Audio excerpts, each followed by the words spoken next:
I think the point of making portraits today is it's the same purpose as making any other art form, that you're trying to make something that will join on to the grand images of the past. I mean, I remember my first encounters with portraits.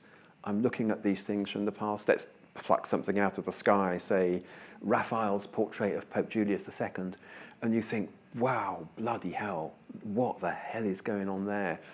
And I think it's the mission of an artist now is to aim that high, because potentially there is nothing more boring than a portrait of someone.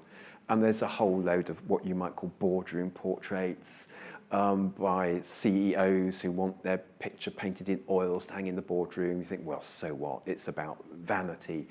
But occasionally an artist will come along and paint something that will grip people in the future in the same way that portraits in the past grip us now. With a portrait, there's always a trade going on between the artist and the sitter.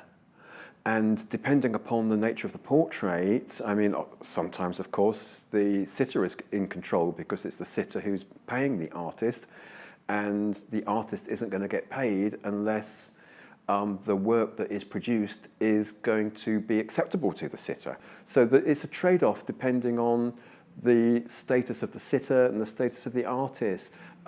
It's a balance between allowing yourself to be seen and showing yourself off.